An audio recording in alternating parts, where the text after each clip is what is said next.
नमस्कार दर्शकों, आप देखना शुरू कर चुके हैं बापू वार्ता न्यूज नेटवर्क। अभी हाल ही में हम मौजूद है गोरेगांव तहसील के अंतर्गत ग्राम झांझिया में।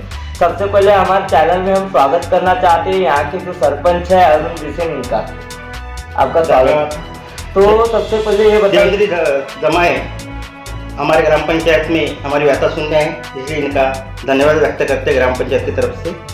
अभी काफी सारी चर्चाएं जो है जिले के अंदर मशहूर हो रही है प्रधानमंत्री आवास योजना तथा मोदी आवास योजना को लेकर, और काफी सारे सरपंच ने विरोध किया है इस योजना का। नहीं, उसमें कुछ त्रुटियां है, वह त्रुटि करनी चाहिए और शिथिलता लानी चाहिए। इसी विषय को लेकर हम चर्चा करने आए हैं। हमारे साथ अरुण जी बिसेन है।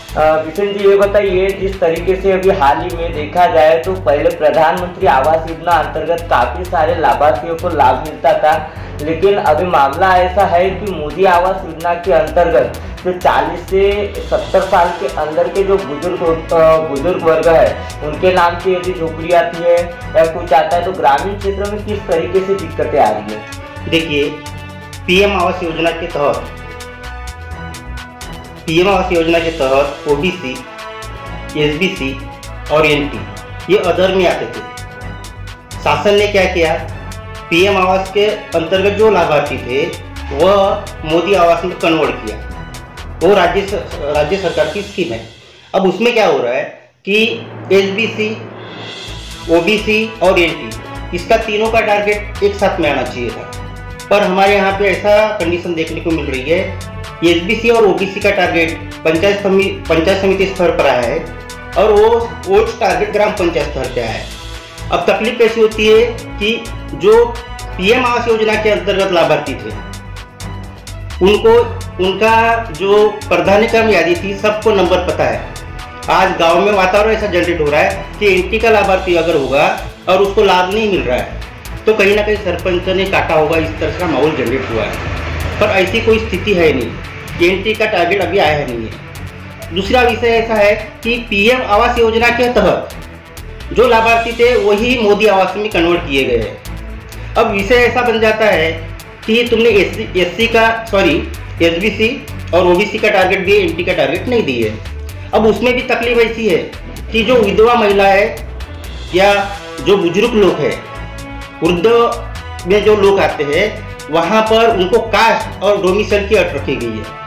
और कास्ट और डोमिसाइल की जो अट रखी गई है, ये उनके बेसिक डॉक्यूमेंट नहीं रहने की वजह से वो लाभार्थी कहीं ना कहीं कास्ट और डोमिसाइल बना नहीं पा रहे हैं। और आपकी बात को रोकना चाहता हूँ, जिस तरीके से आप बता रहे हो कि मोदी आवास योजना अंतर्गत अभी जो लाभार्थियों को जो लाभ मिलना चाहिए उसमें कुछ डॉक्यूमेंट की त्रुटियां आ रही है। जिस तरीके से आपने बताया कि कास्ट, डोमिसाइल और इनकम, यह 3 कारणों की वजह से मोदी आवास योजना के जो अंतर्गत जो लाभार्थी है उसे लाभ नहीं मिल सकता, यानी कि वो वंचित ही हो जाएगा, एक प्रकार से वंचित ही हो जाएगा। उसके सामने के लाभार्थी लेने का संशासन का निकष है। तो ऐसी स्थिति में क्या होगा कि जो बुजुर्ग है, वृद्ध लोग जो है, वो कास्ट और डोमिसाइल बेसिक डॉक्यूमेंट नहीं रहने की वजह से बना नहीं पाएंगे, और ऐसी स्थिति में वो लाभार्थी कई लाभार्थी ऐसे है देखा जाए तो आज भी उनके डॉक्यूमेंट जो है कलेक्टर ऑफिस बोलो चाहे पंचायत बोलो, यानी जहाँ अपने स्तर पे उनके डॉक्यूमेंट रहने चाहिए वहाँ भी डॉक्यूमेंट नहीं, आज की हालत नहीं है। सही बात है। तो इस सिचुएशन में लाभार्थी करे तो क्या करे? बहुत बड़ी दिक्कत का विषय है। शासन ने इसके तरफ ध्यान देना चाहिए। पीएम मोदी आवास योजना के अंतर्गत जो निकष थे, जो डॉक्यूमेंट के निकष थे, वहाँ पे एक इनकम था और बाकी जो बेसिक डॉक्यूमेंट थे, जॉब कार्ड है, अपना आधार कार्ड है, अकाउंट नंबर है, ऐसे ही डॉक्यूमेंट, और जो स्वयं घोषणा पत्र थे, वो स्वयं घोषणा पत्र और इनकम अलग से था। तो इनकम ठीक है, इनकम बना सकते हैं, कोई तकलीफ वाला विषय नहीं है। लेकिन जो 70 से 80 साल के एज में जो लोग आते हैं, वृद्ध लोग, वह इनकम तो बना लेंगे लेकिन कास्ट और डोमिसाइल नहीं बना सकते। इसीलिए शासन ने इस पे विचार करना चाहिए और ये जो डॉक्यूमेंट है उसको शिथिलता बरसना चाहिए ताकि वो भी लाभार्थी को उसको लाभ मिल सके। एक बात है हमारे चैनल के जरिए मैं आपके सामने रखना चाहता हूँ, जिस तरीके से एनटी का एक मसला सामने आता है कि काफी दिनों से एनटी जो जाति वर्ग के लोग हैं उन्हें योजना से वंचित रखा गया, ऐसी भी जानकारी है। ये सही बात है। एनटी का एनटी जो लाभार्थी है, आज पीएम आवास योजना के अंतर्गत एनटी लाभार्थी थे तो उनको कोई विषय नहीं था, पर अभी विगतवारी होने की वजह से एनटी लोगों को भी तकलीफ हो गई। कहा जाता है कि भी एनटी लोगों के लिए जो घरकुल व्यवस्था है वहां पर निधि उपलब्ध नहीं है, तो शासन ने एक साथ में जैसे एसबीसी और ओबीसी के लिए निधि उपलब्ध किया है, उसी तरह से एनटी के लिए भी निधि उपलब्ध करने की जरूरत है। तो ये बताइए, अभी आप हाल ही में सरपंच संगठन के पद पर सचिव पद पे, हाँ सचिव पद पे अभी विराजमान भी हो, और सरपंच संगठन के माध्यम से आपने क्या मांग किए हो और कहाँ तक की इसकी जो है प्रोसेस की हो? हमने निवेदन तैयार किए है। अभी हाल ही में 3 दिन पहले हम लोगों ने सरपंच संगठन की मीटिंग ली थी, और उस मीटिंग में हमने जो ये गंभीर मुद्दे हैं, चाहे वो घरकुल का हो, चाहे एमआरजीएस का हो, एमआरजीएस में भी ऐसी स्थिति है, अकुशल और कुशल निधि करीबन 3 से 4 महीने से नहीं आ रही है। घरकुल योजना के बारे में कहें तो ये डॉक्यूमेंट का प्रॉब्लम जनरेट हो रहा है। हमारे यहाँ पे हमारे ग्राम पंचायत में एसबीसी और ओबीसी 24 का टारगेट है, और 24 के टारगेट में ऐसे अगर देखा जाए तो कास्ट और डोमिसाइल बना ही नहीं सकते, ऐसे करीबन 70% लोग हैं। तो ऐसी स्थिति में वो लाभार्थी वंचित रह जाएगा। तो शासन ने अभी इसके पहले हमने उस पर भी, आपने जैसा बोले कि आपने इस पर क्या किए, तो हमारे सम्मानीय पालक मंत्री साहब आए थे, तो हमने उनको निवेदन देना चाहा, लेकिन गोरेगांव में रुक नहीं पाए, इसीलिए हम उनको दे नहीं पाए। अभी इसके बाद में भविष्य में अपन जो कलेक्टर साहब है, पीडी मैडम है और सीओ सर है, इनको ग्राम पंचायत संगठन के माध्यम से निवेदन देने वाले कि भी जनरली ये जो कास्ट है और डोमिसाइल है, ये जो अट है वो शिथिल करना चाहिए, ताकि उस लाभार्थी घरकुल से वंचित ना रह सके।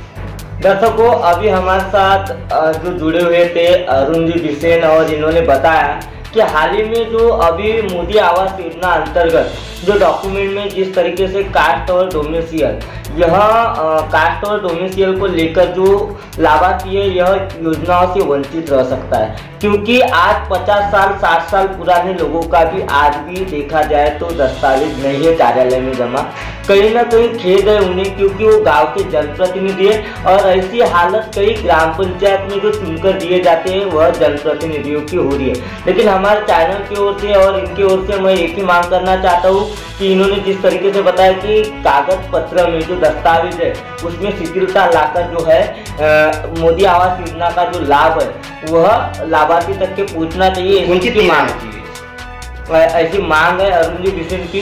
तो दर्शकों, अब हमारी खबर प्रकाशित होने के बाद में अब जो संबंधित विभाग के अधिकारी है और शासन की ओर के जो अधिकारी है और वरिष्ठ जो नेतागण है और पालक इसके तरफ विशेष रूप से ध्यान देना चाहिए।